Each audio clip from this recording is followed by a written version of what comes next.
Assalamualaikum. Suara saya terdengar nggak, Dek? Iya dokter terdengar.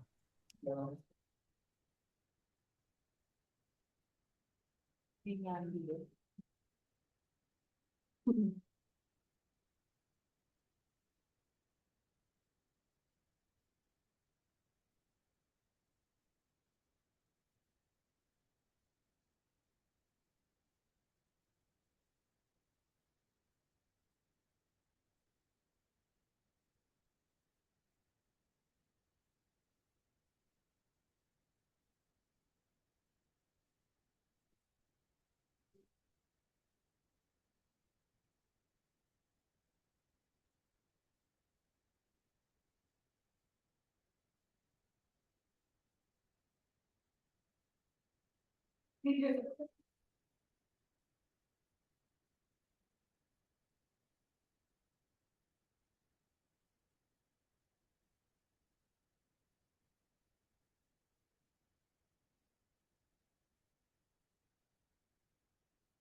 Baik, Assalamualaikum warahmatullahi wabarakatuh.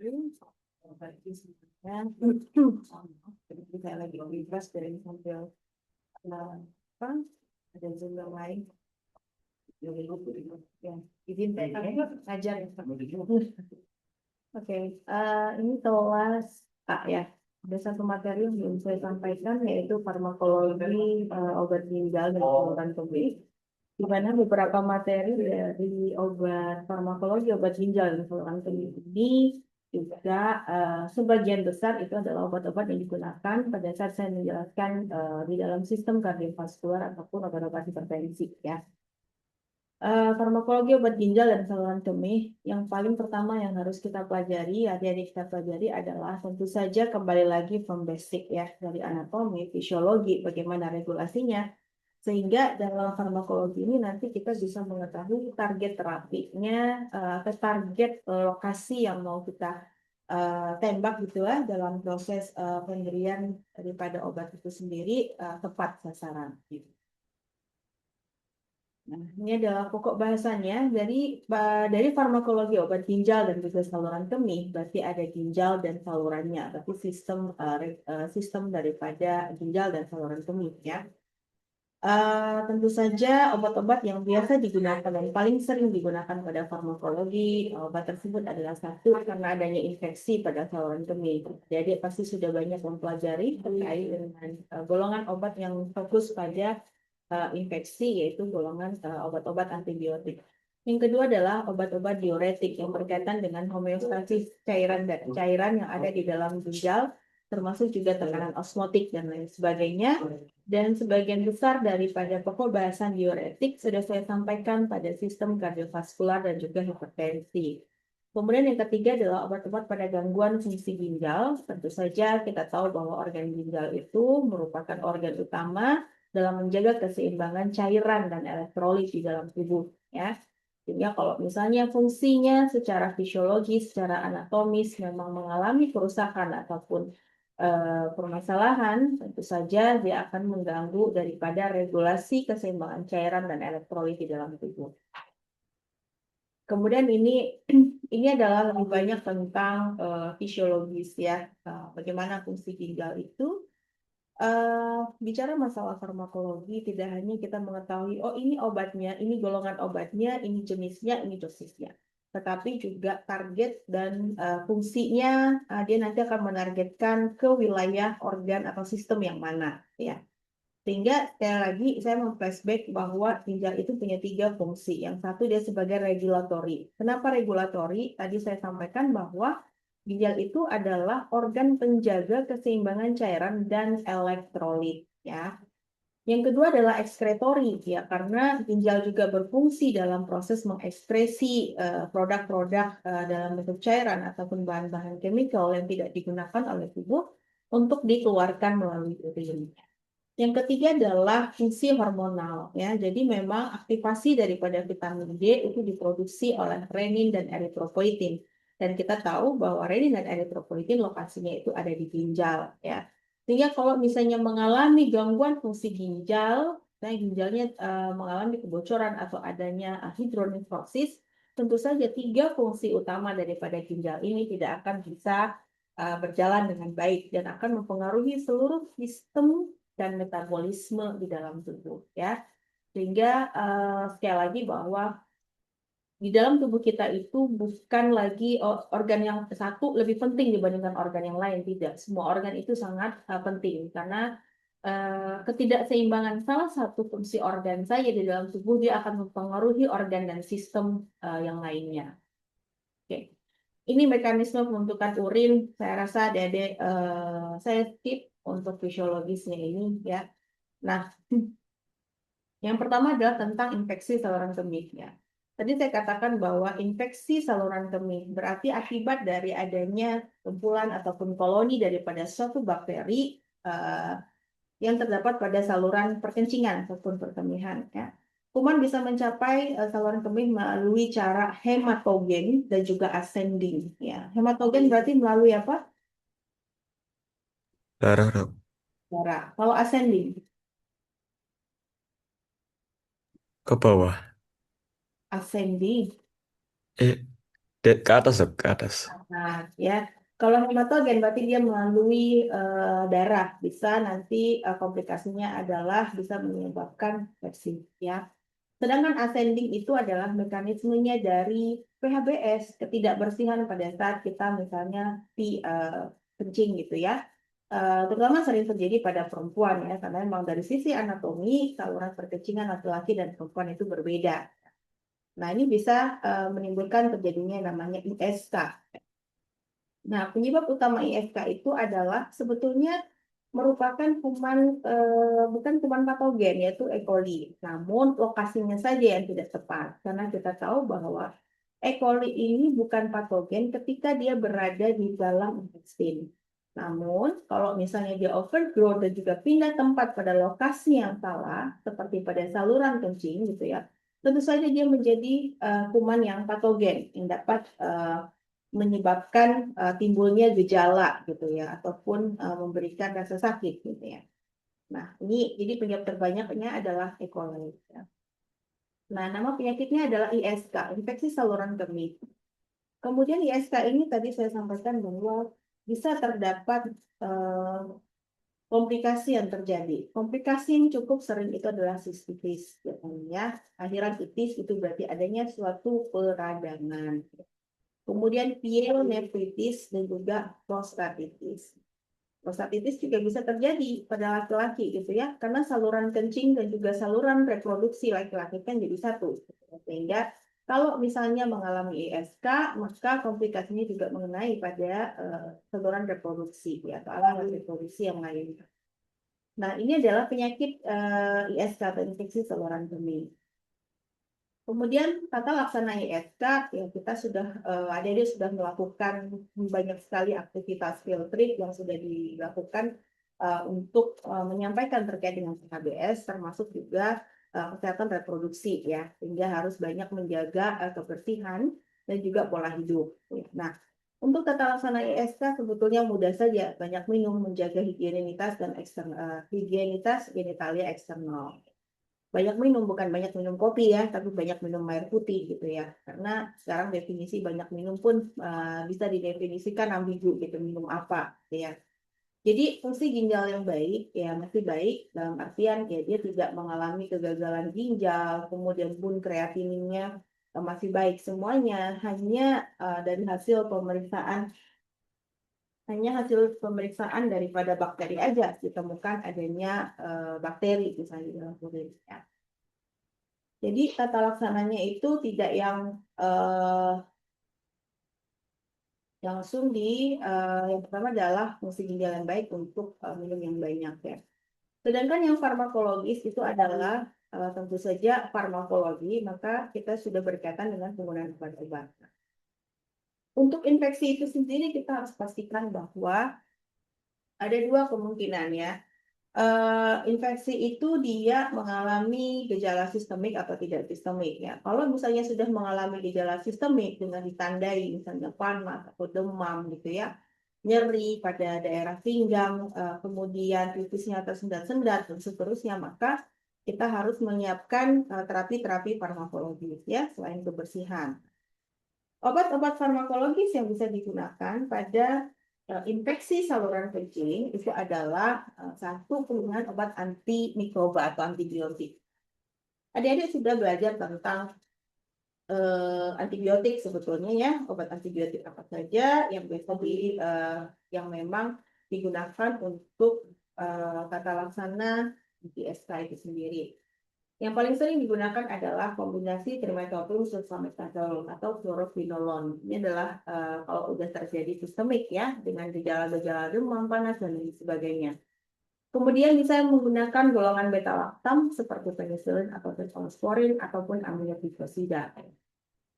Ini sebenarnya ada tambahan ya. Jadi karena penggunaan obat-obat antibiotik ini sendiri memang sudah ada gitu ya.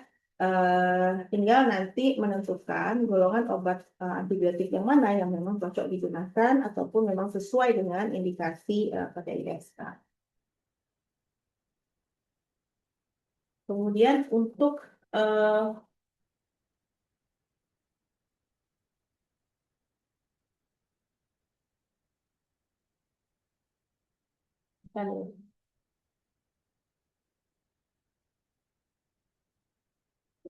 yang kedua adalah golongan obat diuretik ya. Diuretik ini banyak sekali golongannya. Adik-adik berkali-kali saya ingatkan untuk penggunaan daripada obat diuretik ada di materi farmakologi kardiovaskular system, ada di hipertensi dan juga ada di praksikum ya. Yang pasti adalah penggunaan diuretik jika kita gunakan adalah untuk penyakit ginjal, penyakit gagal jantung kongestif dan juga sirosis hepatis, di mana fungsi daripada diuretik itu adalah dia mengeluarkan ataupun menyebabkan diuresis, ya, mengeluarkan cairan yang banyak dari tubuh, sehingga gejala utama daripada penggunaan furosemid misalnya ya itu adalah adanya tanda-tanda ojemia. Ini adalah penggunaan klasifikasinya. Mungkin kalau untuk diuretik saya tidak akan mengulang lagi ya. Namun nanti pada saat ujian tetap akan ada, tapi nggak banyak untuk yang farmakologi obat diuretik. Ini banyak sekali memang, cuman kemarin kan sudah masuk di dalam farmakologi di kardiovaskular system ya. Masih sama penggunaan daripada diuretik, kemudian drug interaction-nya. Nah, kalau saya ulang-ulang banyak.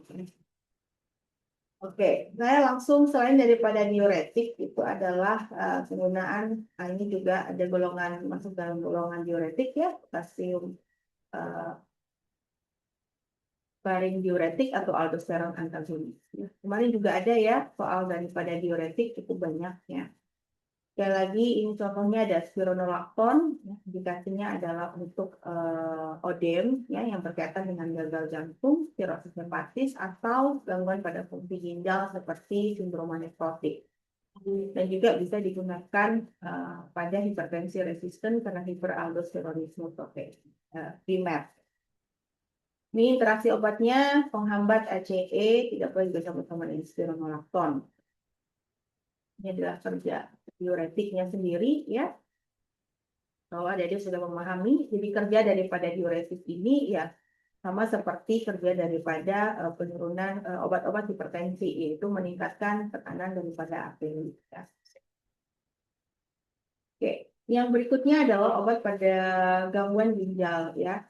Jadi gangguan ginjal itu sendiri adalah penggunaan obat pada pasien dengan fungsi ginjal yang menurun. Bagaimana indikator daripada fungsi ginjal yang menurun ataupun gangguan ginjal? Itu biasanya kita lihat dari laju filtrasi glomerulus. Kemudian kreatinin, bun. Jadi adik-adik sudah belajar, PK sudah belajar ya. Jadi harusnya bisa tahu gitu ya Pemeriksaan laboratorium apa saja yang terjadi ataupun perubahan apa saja yang terjadi pada pemeriksaan lab jika seseorang atau pasien itu mengalami gangguan pada fungsi ginjal. Nah, tentu saja gangguan fungsi ginjal itu kan ada gradingnya, ya, ringan, sedang, berat gitu ya. Kalau udah berat atau severe, maka sudah indikasi untuk misalnya transplantasi ginjal dan seterusnya. Nah, gangguan fungsi ginjal ini kadang tidak terasa oleh kita. Ya. Adik pun juga, saya pun juga begitu. Misalnya kurang minum, sedikit mengalami gangguan daripada fungsi ginjal ya. Sehingga dapat memperburuk kondisi ginjal yang mudah-mudahan nggak pernah ke kita. Penyebab perburukan kondisi penyakit pada gangguan fungsi ginjal ini yang pertama adalah kegagalan. Ya, ginjal itu gagal mengekspresi obat atau hasil metabolik.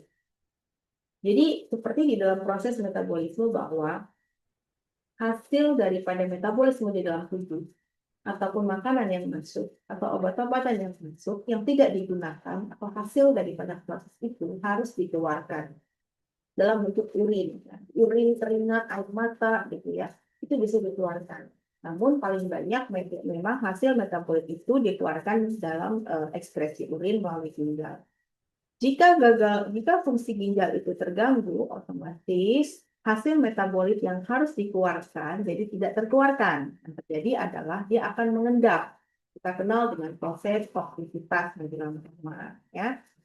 Kemudian penyebab yang kedua adalah sensitivitas dari beberapa obat meningkat, meskipun eliminasinya tidak terganggu. Jadi ada beberapa obat yang memang sensitivitasnya itu meningkat gitu ya, sehingga dia tidak dapat terekspresi dengan baik. Ya. Misalnya karena penggunaan kombinasi obat yang tidak tepat, sehingga menyebabkan obat yang satunya itu tidak sensitif, sehingga tidak ada proses hasil daripada metabolisme untuk dikeluarkan. Yang ketiga adalah banyaknya efek samping yang tidak dapat ditoleransi oleh pasien dengan gagal ginjal dan beberapa obat tidak lagi efektif jika fungsi ginjalnya menurun. Karena sekali lagi sama seperti hepar sebetulnya. Hepar itu kan organ utama dalam proses metabolisme ya. Sedangkan ginjal itu adalah organ utama dalam proses pembersihannya atau pengeluarannya. Jadi kalau misalnya dia mengalami penurunan fungsi, sekali lagi otomatis kerja daripada ginjal juga tidak maksimal, bisa menyebabkan toksisitas hasil metabolik yang tertumpuk, ya. Regulasi untuk ke organ yang lain pun juga akan menyebabkan toksik.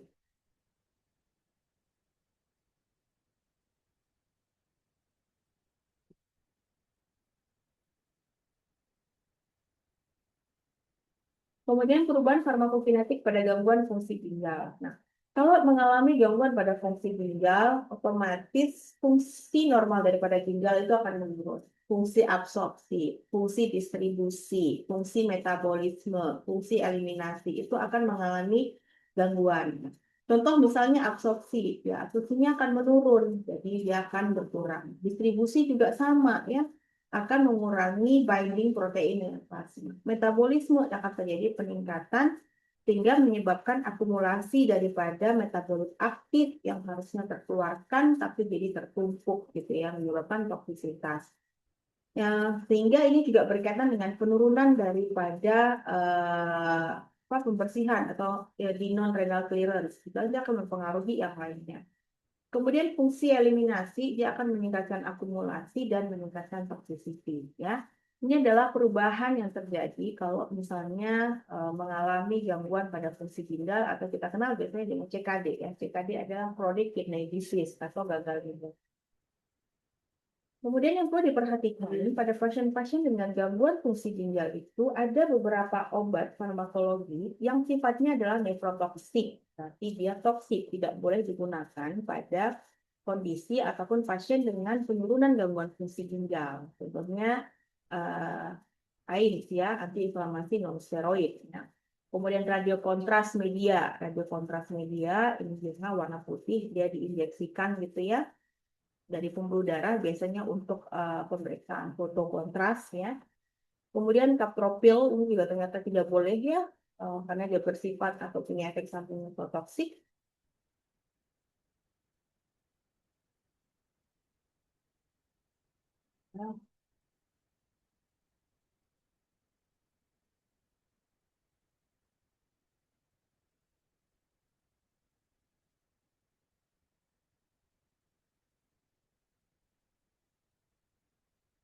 Bentar ya, Dek ya.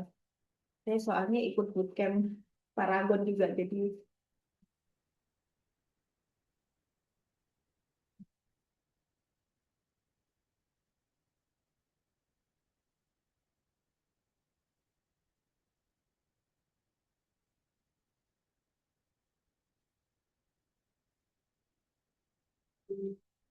oke.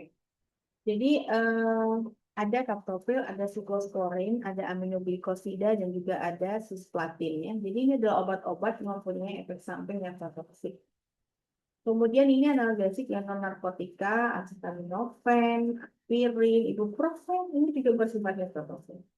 Paracetamol ada efek hepatotoksiknya juga, artinya banyak, tapi ibuprofen juga ternyata punya efek toksik. Kemudian ada rifampicin, lithium, cimetidine, gitu ya. Dia juga punya efek samping toksik. Tentu saja obat-obat ini tidak boleh digunakan pada pasien-pasien dengan sudah gangguan fungsi ginjal yang cukup berat. Ya.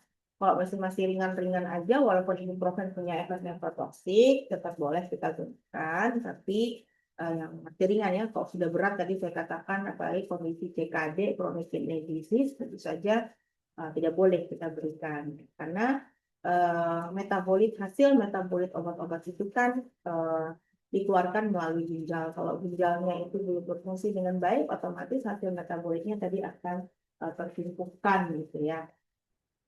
Nah, obat yang digunakan untuk mengobati penyakit ginjal memiliki karakteristik satu, tidak menghasilkan metabolit aktif ya. Kemudian ini ya obat-obat yang bisa digunakan pada pasien yang ginjal. Kedua, disposisi obat tidak dipengaruhi oleh perubahan keseimbangan cairan. Ketiga, tidak dipengaruhi oleh perubahan ikatan sel. Ya, sehingga hasil metabolisnya itu tidak tertumpuk atau tidak bersifat aktif dan tidak menyebabkan toksisitas yang tinggi. Ya. Kemudian respon obat tidak dipengaruhi oleh perubahan kepekaan jaringan, kemudian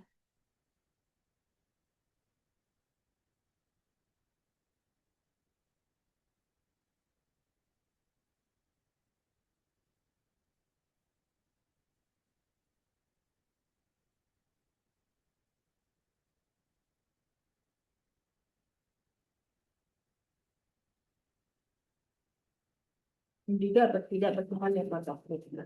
Kemudian bagaimana cara kita melakukan penyesuaian dosis pada kondisi gangguan pada fungsi ginjal? Tadi sudah saya spill bahwa laju filtrasi glomerulus itu harus kita hitung dengan baik gitu ya.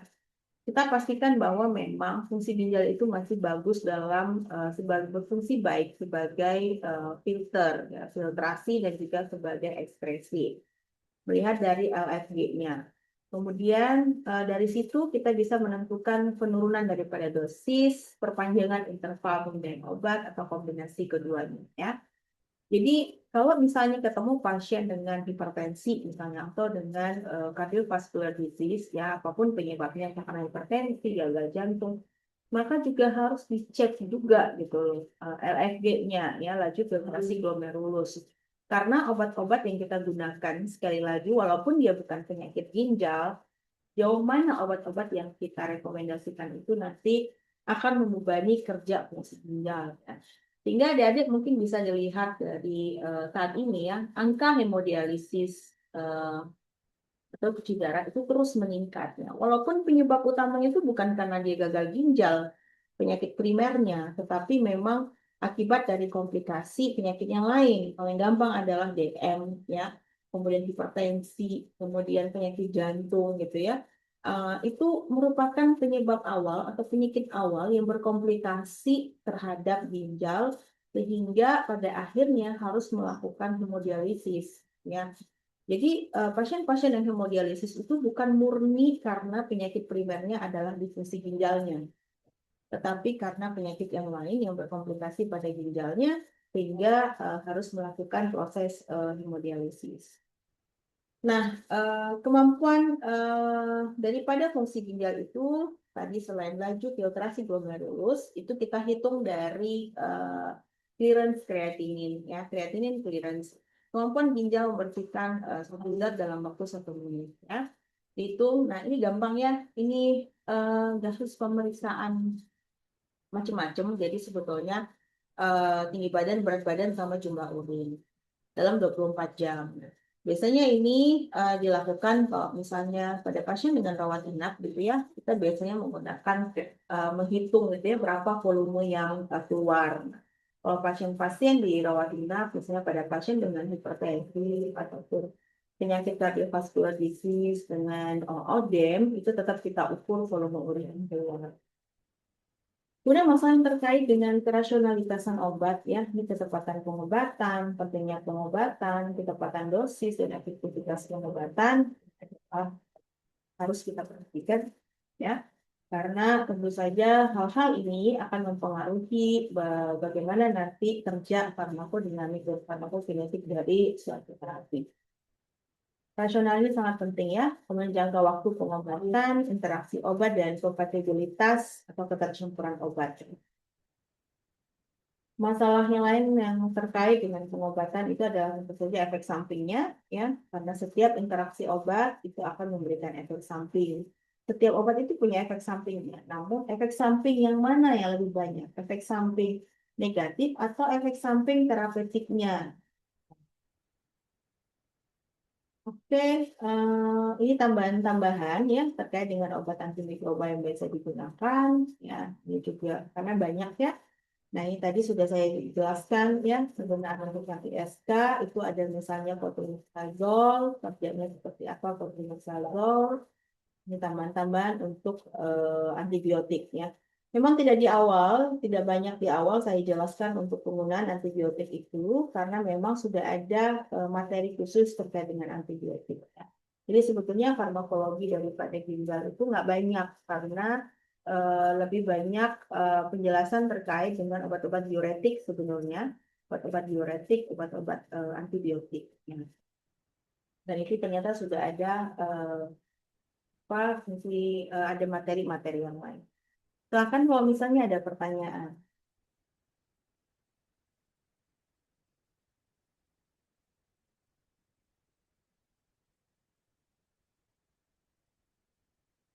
Ujiannya minggu depan ya, insya Allah ya. Dari saya soalnya itu ada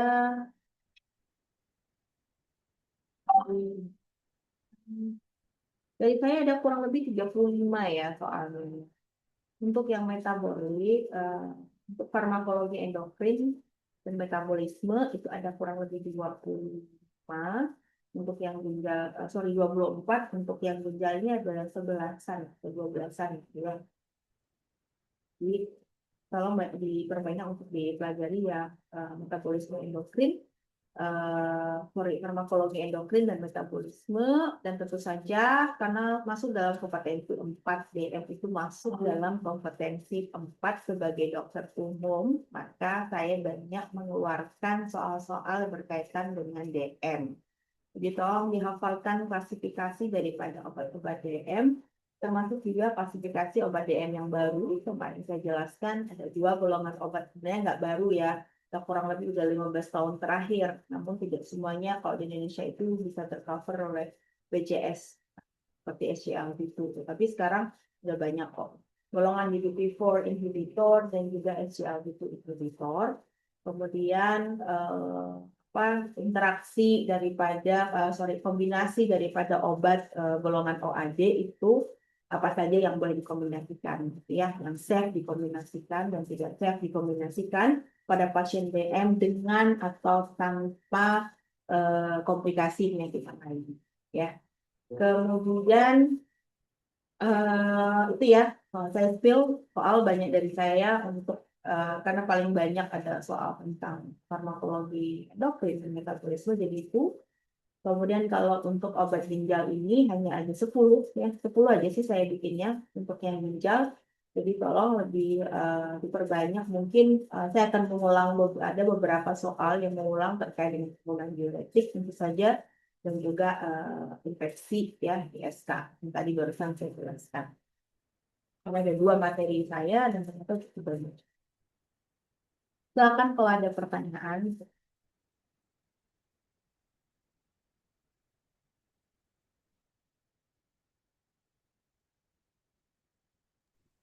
Izin tanya dokter, untuk Ya, materi eh medpen kurang satu nggih. oh iya. Heeh. Nggih. Ujian matematikanya kapan jadi? Ada yang tahu nggak? Kemarin sudah tanya ke Mbak Devi, katanya tuh harus diselesaikan semuanya Aduh. sebelum tanggal 19, dok.